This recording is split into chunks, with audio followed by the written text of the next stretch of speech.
Kubor ka Batesi TV. Lawan Rashapi da ka Orange Nissan Looms Hopo near Fire Brigade Shillong. Ringkat bat ka net foodish. Ordar mapi. Minwan Ramangi hakerdog ying jongpi.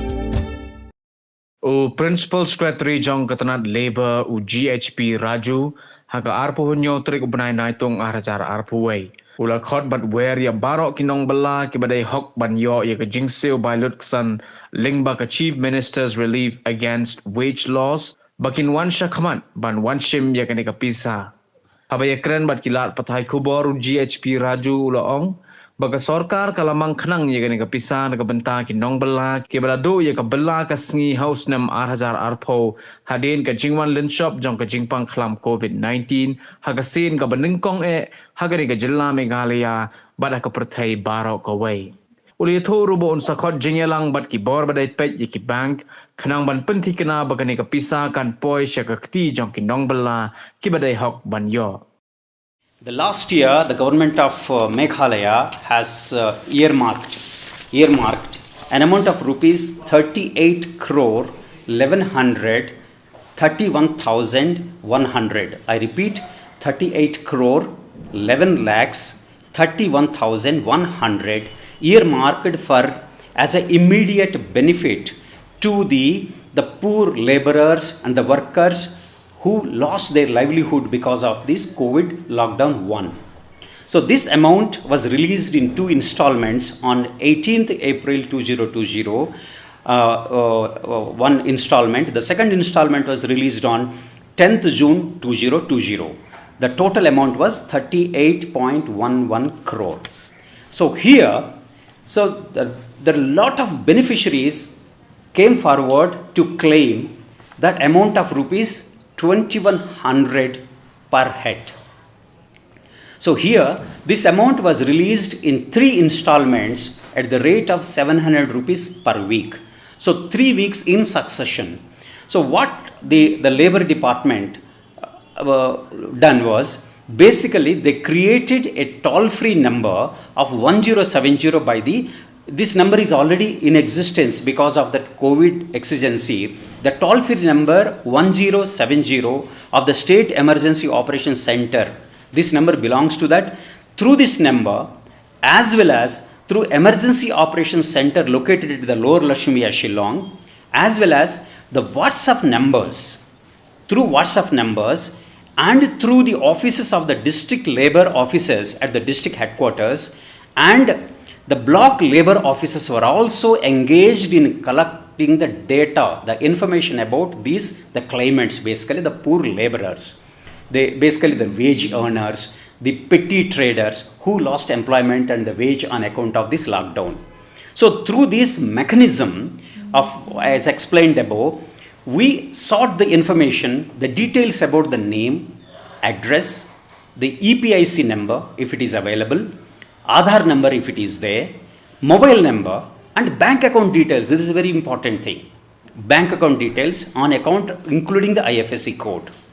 Then who employed them, the name of the employer as well as the works performed by them is a cross verification basically. With this above the created mechanism, the total number of claimants received, the name and addresses were totally is about it comes to nearly 2,33,000. They came forward claiming this benefit. This is very, very important. Now who will scrutinize this data? Almost 2.33 lakh data has to be scrutinized one by one. Name, address, the bank account details have to be scrutinized. It's a laborious exercise in a short span of time. That was during, imagine the various departments engaged in this extraordinary verification exercise. Now in that process, the department has engaged our NIC Shillong basically to scrutinize, to create a software. So NIC has created a software. In that software, they entered this data, the name, address, bank account number, and wherever there is a double claimant, wherever there is the bank account number is claimed twice, the name appeared twice. It's very easy to scrutinize each and every application. So NIC carried out this elaborate exercise and they shortlisted nearly out of the 2.3 lakh claimants, 1,81,491 as the genuine claimants and eliminated the remaining 50,000 and odd based on whether they were the claimants under MGNREGA or there was standard outstation citizens or PM Kisan or we have the board of construction workers welfare board. I am a member of the welfare board. I also claimed under this. So through the background check by the NIC eliminated nearly 50,000 claimants on the prima facie. So they shortlisted 1,81,491 claimants. So now again the NIC has taken the initiative and with the budgetary support from the finance department, and Honorable Chief Minister was very, very generous to release these 38 crores on war footing for the benefit of these poor laborers. So they successfully, enrolled, the NIC has enrolled, especially the labor department enrolled SBI, HDFC, ICICI and other banks, 8-9 banks, depending upon the account available with the particular bank of the beneficiary. That is the basis to shortlist the banks. These 181,000 beneficiaries, this list was sent to the banks along with the money. Out of that, the banks successfully cleared 1,44,982 claimants. They received 2,100. It is as per the bank statement. However, nearly 33,000 claimants, the bank couldn't process and push the amount because the name is not tallying with the account holder's name. The IFSC code is not tallying with the account, the information given by the beneficiary. Why this mismatch between the information given by the claimant and what is documented? Because at that time the mechanism adopted for collection of this information is WhatsApp over phone. There are thousands of calls were attended by the helpers to record the name and the address. Imagine the bank account details. It's a technical subject. So there is no recording facility. I wish there was a recording facility so that these poor laborers, they don't know what is the bank account number. They don't know. Actually, they have to look at the bank passbook to read. There are so many other numbers. These illiterate laborers, I doubt whether they are in a position to exactly read the account number and IFSC code. It's a technical subject. That IFSC code begins with the English alphabets, we all know. Most of the workers, we don't know. The laborers may not be in a position to identify the alphabets. We don't know. So there is invariably a mismatch between the information registered by these call centers, by this State Emergency Operations Center, and the data compiled and given to NIC. The NIC in turn pushed this information to the banks. So that type of mismatch with the bank account holder's name, not tallying with the bank account name, not tallying with the IFSC code, nearly comes to around 33,000 applicants. Request, I appeal to all the beneficiaries, please, your name is there, go to the nearest labor office and present your credentials, including your account numbers. Once we verify in the NIC list, we will ensure that then and there the money will be transferred to your account. There is absolutely no problem at all in that. There is one more issue, in fact, I would like to the media, so the second issue which is placed before the department through this email is, we have, as I mentioned, we have this Registered Building and Other Construction Workers Board, BOCW board. So I'm in touch with Madam, in fact, Kong Angela Rangat. She raised this issue, why these BOCW members are also not received the amount. So last year, nearly 25,000 registered beneficiaries at the rate of 5,000 rupees was transferred to their accounts without hitch. An amount of rupees nearly, it's an amount of rupees, I can say, This is total 12 crores 89 lakh 70,000. I repeat, 12 crores 89 lakh 70,000 was successfully transferred to 25,794 accounts at the rate of 5,000 rupees per account. Why? Because this is possible because all these are the registered, the workers, construction workers. We maintain the registry of each and everyone, including his family details, his bank account details, his mobile number. So there is absolutely no problem in transfer of this benefit. Again, Angela Rang says that out of these registered workers also some not received. Fair enough. Who have not received? So there is a hitch here. If I am a member of the registered worker of this board, I have to renew my membership every year. Suppose I forgot to renew my...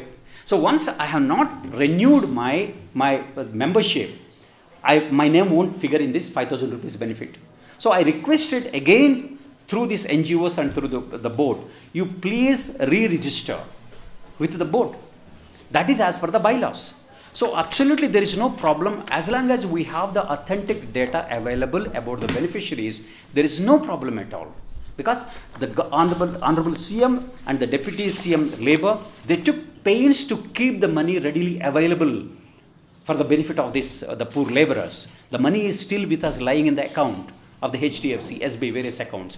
Only I request through the media, through the NGO, please educate the beneficiaries, the poor, semi-literate, these labourers, not to lose this benefit. You please come forward, the 30,000 and odd, please come forward, go to the nearest labour office, please present your credentials and claim the money due to you. In the month of April onwards, despite this COVID lockdown, the Labour Department with the help of the NIC, we again started verifying the names and addresses, whatever information available with us. Again, we sent 18,148 after verification, sent back to the bank for pressing the depositing of the amount. Out of this 18,148, the claimants' data, the banks could clear only 2,961. The remaining 15,187 they returned with the same observation that the name is tallying with the IFSC code and the bank number. It's a technical subject. So it takes the enormous efforts from the Labour Department to contact each beneficiary.